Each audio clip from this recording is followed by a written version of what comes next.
Сејфсити ќе стартува од 1 февруари. Пратеничките групи се усогласени и измените ќе се најдат на наредна седница на парламентот, вели премиерот Мицкоски.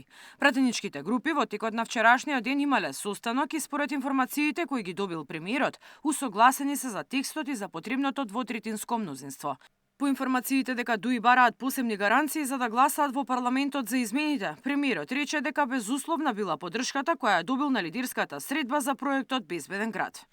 Беше безусловно договорено дека ќе биде поддржано.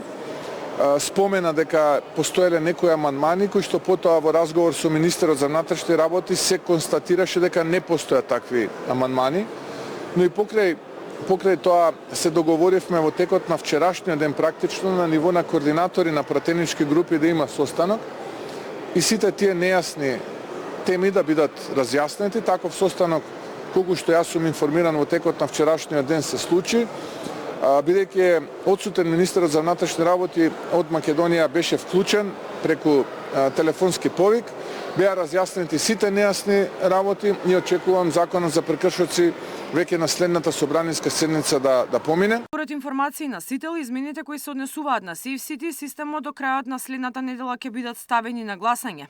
Откако ќе профункционира системот, дополнително ќе се размислува дали ќе претрпи и други измени законот кој ги регулира прекршоците. По извесно време ќе се премине на втора фаза од проектот да се прошири на територија на другите градови во државата.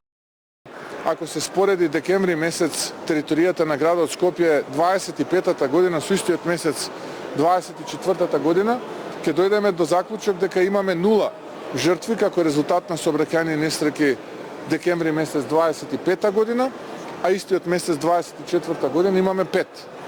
Тоа значи 0 и 5.